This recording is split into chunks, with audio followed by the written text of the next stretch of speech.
if you are interested in Shinto, you might be wondering what would be the daily rituals or daily routines for Shinto practitioners and how Shinto practitioners would start their day. Me, as a Shinto practitioner, since I was a child in Japan, I was brought up with some daily important routines, and I was disciplined to do that. And it's quite magical that you can actually apply wherever you are and regardless of your background. Even if you're staying in a hotel or somewhere else, you can actually apply to do that. So I'm going to share this very simple 5 minutes morning ritual with you. So in Shinto, there are certain practices and rituals, but some of them are really a part of our daily life. And one of the core, the central practice of Shinto is purification, to purify our inner world and outer world. So it is very important to keep our environment clean, our inner world clean, what we are thinking, and the words we use, which I also shared in other videos. So for me, first 5 minutes in the morning is crucial, and this is for everybody.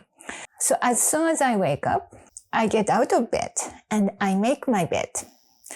So I am not a morning person and I kind of have a low blood pressure, so it's not easy. But this really lifts me up. So before I do meditations and before I do morning journal, sometimes I might start writing something. But for me, the most important thing in the morning is to make my bed, to keep it clean, and also around my bed, my bedroom, and tidy up, usually already tidy up, but just the small things.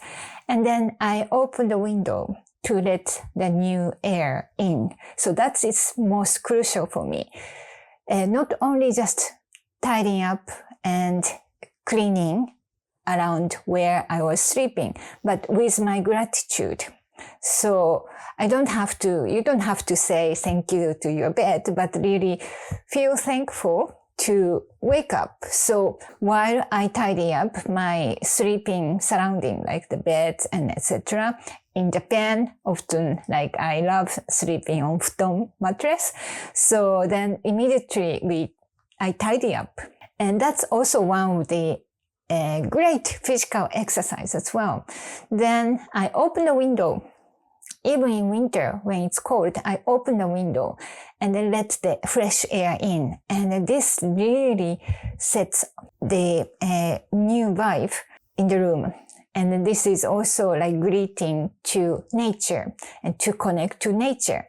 So the first 5 minutes really is, my mind is still, I'm not fully awakened because I'm slow, but then start cleaning and tidying up and purifying.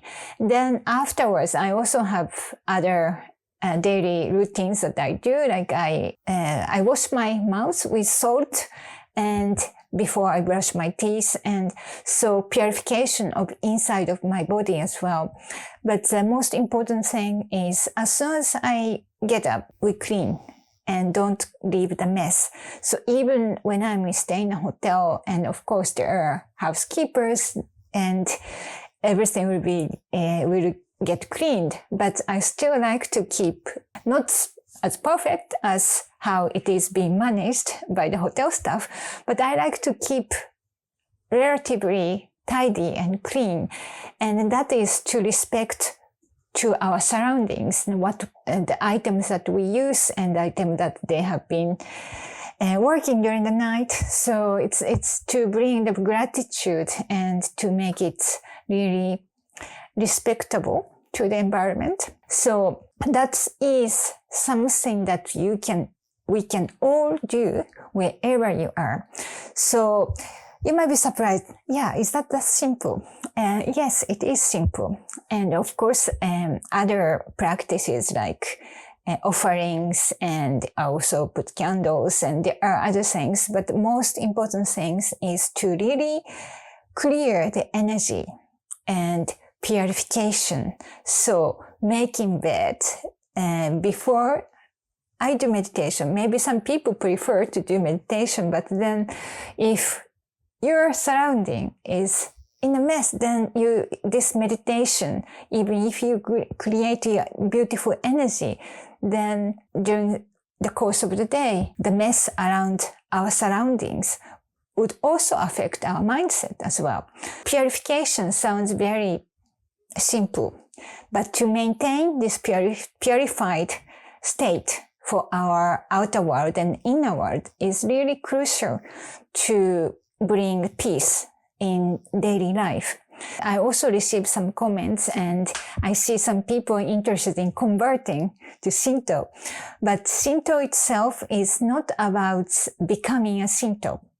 It's a life philosophy, and you can actually practice without following the doctrine, because there is no doctrine. This is the wisdom and life philosophy, ancient wisdom. It sounds like common sense, but it is. And in this modern world, we tend to forget the most basic things in life. And Shinto is actually living in harmony with nature and respecting our world and also ourselves and others.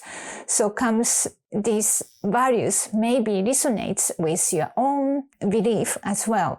So instead of academically trying to learn and gain the knowledge, but if you can practice, if you can start practicing very simple, these routines, very simple activities every day, and that is the path to practice Shinto. Then, like the 5 minutes ritual, 5 minutes daily routines in the morning, really, it will shift your life to some other direction, because you probably have different way of doing. Probably you immediately check your mobile and then check any messages, or you might be checking social media and news, and already you'll be bombarded with so much information and impulse. And it is like, as soon as you get up, it's like opening the door and to let people in. So when you open your mobile and also the messages, it's the same as bringing people into your energy. So it makes a big difference when you start making a beautiful foundation for the day. So for example, before you go to bed, you create nice surrounding to fall asleep. So then in the morning, you do the opposite. So you actually say thank you to the bed. Then you start creating a day forward. So purifications and just change from touching your mobile to clearing your surrounding. Then after that, if you want to, for example, I do meditations and I do journaling. So then you can actually go on to your own activities. But the first thing, making bed and letting the window open and let new air and new wind in to your beautiful home. So again, when you go to shrine, it is the divine space, and you can also create your own living environment as your divine space by purifying the energy and keeping it tidy. In Japan, we go to the shrine, Shinto shrine, but also it is important to make our living or working environment, working space, living space to be sacred. So how can we make it sacred? To keep them as pure as possible, as clean as possible. In Japanese Wisdom Academy, we together practice these rituals and also other activities together. So it becomes easier to follow up than just doing by ourselves. So I often do like 7-day challenges together for purifications and decluttering, etc. So if you are interested in practicing, please have a look. All the information is in the description below. Thank you for watching and see you next time.